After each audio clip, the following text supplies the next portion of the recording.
everybody. I want to take a few minutes to explain the assignment that you have this week. It's called Chopin and Hemingway Stories Part 1. Okay.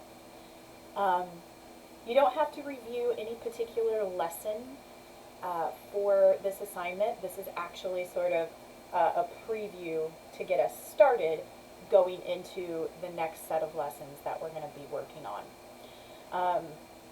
But you will need to read something to do this assignment. You'll need to read two short stories that I've picked out for you. The first is The Story of an Hour by Kate Chopin. The other one is Hills Like White Elephants by Ernest Hemingway. The Chopin story, The Story of an Hour, it can be found on pages 234 to 236 of our textbook.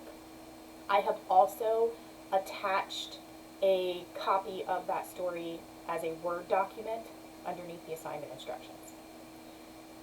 The Hemingway story, Hills Like White Elephants, that can be found on pages 274 to 277 of the textbook, but I have also attached a copy of the story in a Word document as well underneath the assignment instructions.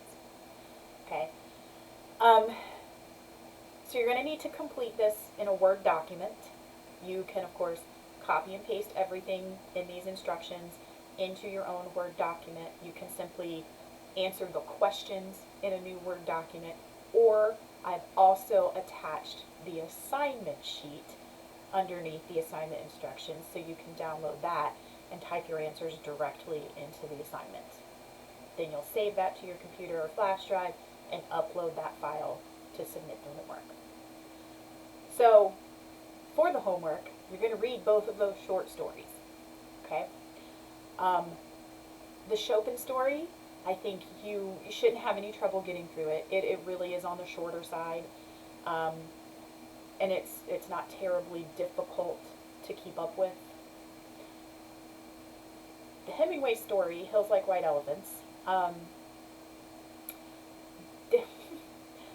it's going to be tough. It's all dialogue, so even though it's a little bit longer than the first story, it reads pretty quickly because the only reason it takes up so many pages is because in dialogue you have to start a new paragraph every time the speaker changes.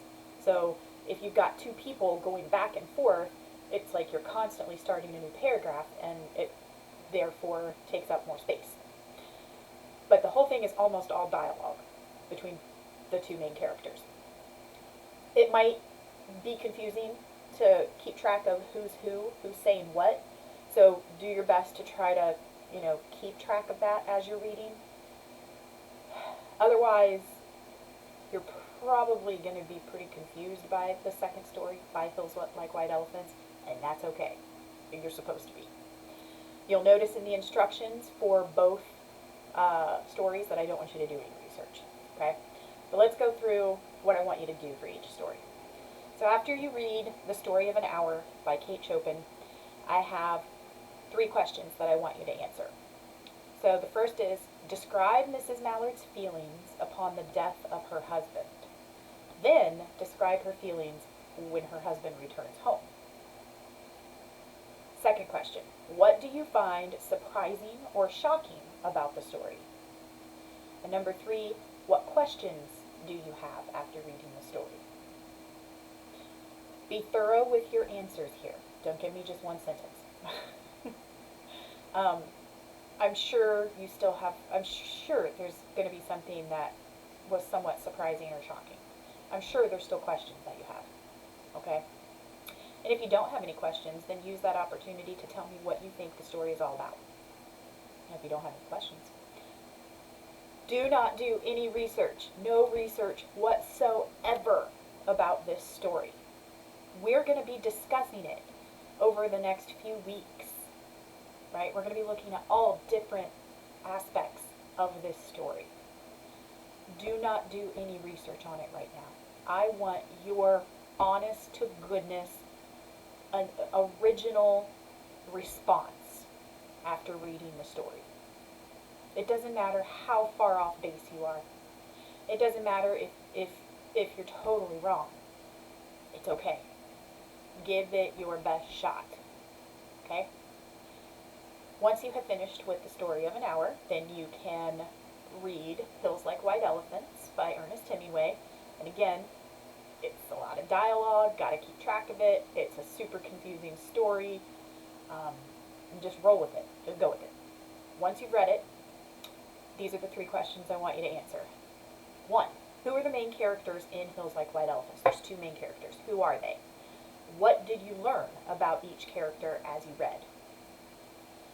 Question 2.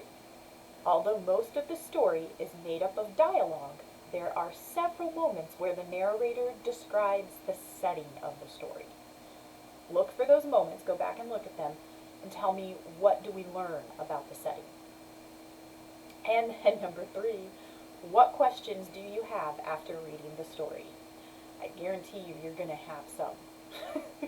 It is a super crazy story. It's going to feel like you missed something. You're going to feel like it was totally over your head. Or maybe you're going to feel like it was 4 pages of a conversation that meant nothing. Like, why? What a waste. All of those reactions are valid. So what questions do you still have? And again, absolutely no research for this. As tempting as it might be, especially for this one, no outside research. Again, part of this whole process is your initial responses to things, and it doesn't have to be accurate, okay? Just trust that over the next few weeks, you will learn everything you need to learn about these 2 stories. But right now, just give it your best shot, totally on your own, okay? If you have any questions that I can truly help you with, or if you run into any technical difficulties, for sure, let me know. Otherwise, just seriously, just give it your best shot, okay?